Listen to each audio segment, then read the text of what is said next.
2004 lapkričio 16 išėjo antroji žaidimo apie moksliuką su laužtuvu dalis – Half-Life 2. Šis žaidimas sukrėtė žaidimų industrijos pamatus taip kaip ir pirmoji dalis – savo inovacijomis. Praėjus 6 metams po išleidimo 98-aisiais neturėjo savo lygių – grafika, fizika, dirbtiniu intelektu, lygiais ir veido animacijomis. Na, palyginkime su pirmąja dalimi. Jis pristatė Source variklį, kuris kaip tuo laiku buvo išties galingas. Ir panašiai kaip ir jo pirmtakas Gold Source, labai gerai modinamas. Taip pat iš šio varikliuko buvo paleisti Counter-Strike Source, Team Fortress 2 ir Portal žaidimai. Kadangi pagrindinis reklamuojamas punktas buvo fizika, prie ikoniško laužtuvo prisidėjo ir gravitacinis šautuvas, kuris leidžia tą fiziką pilnai išnaudoti. Praėjus 20 metų šis žaidimas išliko šedevras, atlaikęs laiko išbandymą. Ir dabar į firmą Valve dalina visiškai nemokamai, su abiejais epizodais iki lapkričio 18 dienos. Kartu žaidimas buvo atnaujintas, ilgai egzistavusios klaidos ištaisytos, iš naujo surinkta originali komanda, kuri žaidimą pridėjo 3 valandas kūrimo komentarų.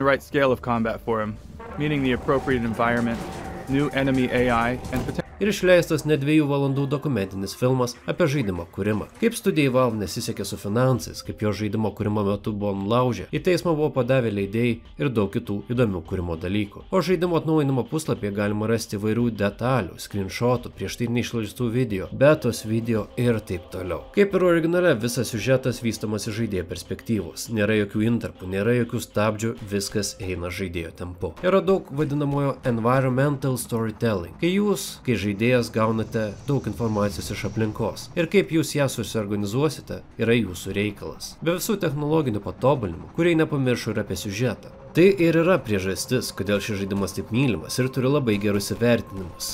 Kai kurie žmonės sako, kad tokie žaidimai kaip koks The Last of Us yra geresnis žaidimas, bet žmonėms reikia priminti, kad jie nelygintų tokių šedevrų kaip Half-Life 2 su pakankamai gerais, tačiau netokio lygio žaidimas. Kaip sandboxas jis duoda visus įrankius, kaip juos naudoti sprendžia pats žaidėjas. Ir nei viena situacija nėra panaši. Bet tai apie ką antroji dalis? Ateivių vadas buvo sunaikintas, ar ne? Na taip, tačiau pasirodo tie ateiviai tiesiog bėgo nuo dar blogesnių ateivių. Combine. Po Black Mesa sunaikinimo, Combinai, kol Gordonas buvo dingęs be žinios užpuolę žemę. Pasaulio kariuomenės bandė priešintis, tačiau joms nepavyko. Ir po 7 valandų karo Combinai užvaldė žemę. Ateiviai pradėjo išnaudoti žemės resursus ir žmonėms pasidarė sunku gyventi, kadangi vandenynai buvo užteršti. Didžioji dalis planetos tapo nebetinkama gyventi. Taip pat Combinai pradėjo eksperimentuoti su žmonėmis ir iš jų daryti baisius mutantus. Kas be ko, naujieji šeimininkai pradėjo kontroliuoti žemės populiaciją ir neleisti žmonijai daugintis. Atsibudę traukinyje vykstančiame į 17 miestą mes sutinkame nustekentus piliečius, o išlipę matome ateivių draugelę daktarą Briną, kuris tapo Combino vietininku žemėje. Kolaborantai tapo žinomi kaip pilietinė apsauga. Miestuose gyvenantis piliečiai kontroliuojami per priverstinį darbą ir pasipriešinimo slopinimą. Žmonija visiškai praverta, o dauguma gyvena baimėje. Prieš bet kokį pasipriešinimą eina žiaurus atsakymas. Ir čia ateiname mes. Mūsų pirmas pasipriešinimo veiksmas užtraukia Combinų nemalonę.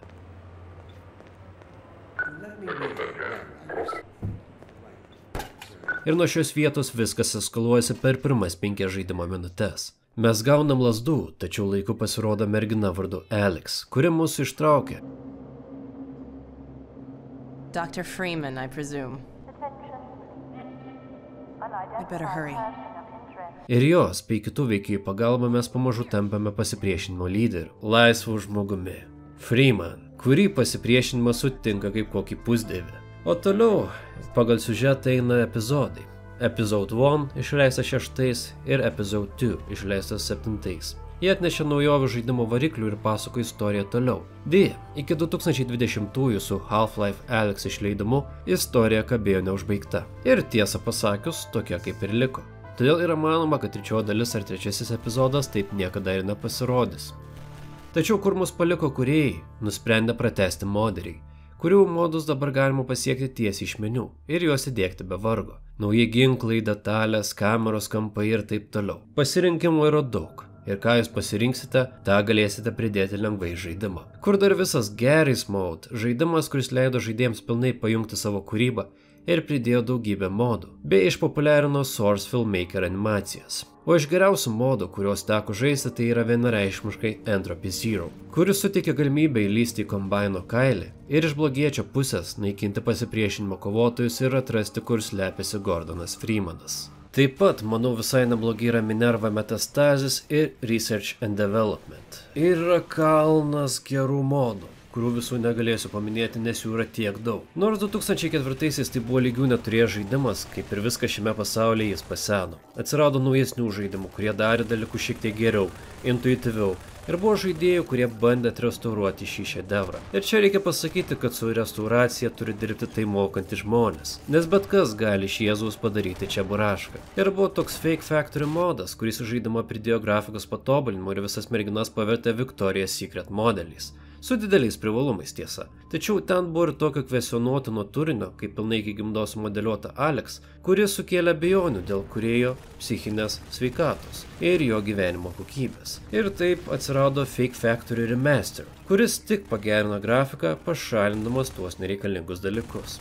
Taip pat yra vienas toks, kurį labai rekomenduočiau, vadinasi M-Mod, kuris žaidimą pagerina N kartų. M-Mod suteikia animacijų, efektų ir gyvenimą gerinančių dalykų, kurį aš tikrai visiškai rekomenduoju įsirašyti, nes jis tikrai pakeičia kaip veikia žaidimo kova.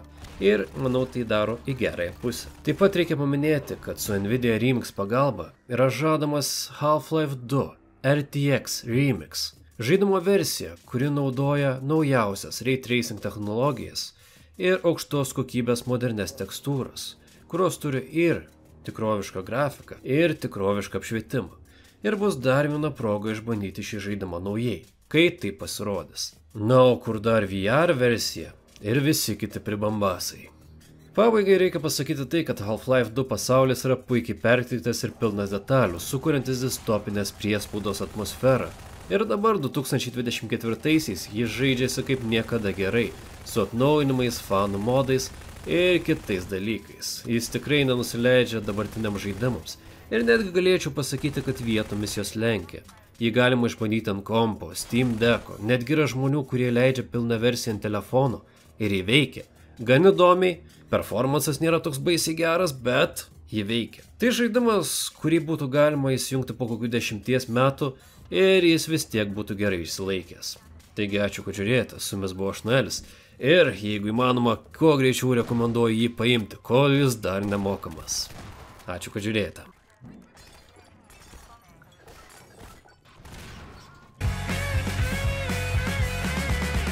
Nesigėdik savęs, niekur tai nenuves. Eik pas mamą, bijoktis tave prives, tad viskas bus gerai.